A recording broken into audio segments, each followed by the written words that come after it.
and what we're perceiving isn't always reality. In fact, I have a great story. If you guys don't mind for a second, I'm going to take a little side trip. Last year, I was the victim. My mother and I were the victims of an attempted mass shooting.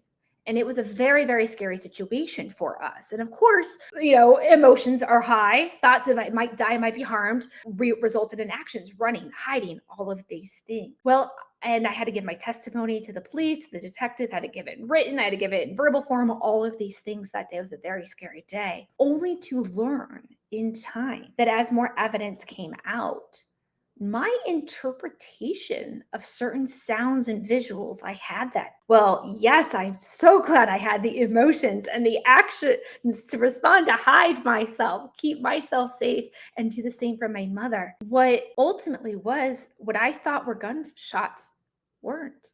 What I thought were different things didn't happen that way. My perception of a life threatening event, well, it was a life threatening event, it wasn't in all the ways that I had lived it that. I had a different perception of certain sights and sounds. That my body reacted in survival mode the way I am more than happy it did. And I would gladly have those same interpretations again. But ultimately, wasn't the reality of the truth that day as we began to talk to other people. There were video, there were sounds, there were audio, and other things from the experience that I was like, wait, but I know there was a round of gunfire when I stood right here. I know he came in wearing the helmet and the gun looked like this. I know these things.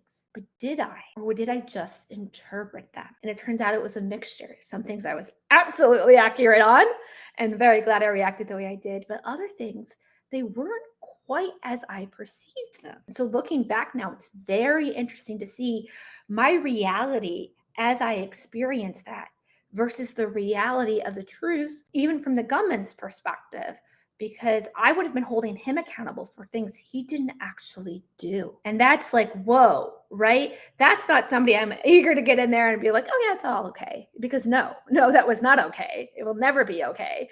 Nobody should ever take our pain and anger out on others, ever. But the truth is, I judged him more harshly because I had interpreted things more harshly than was the reality.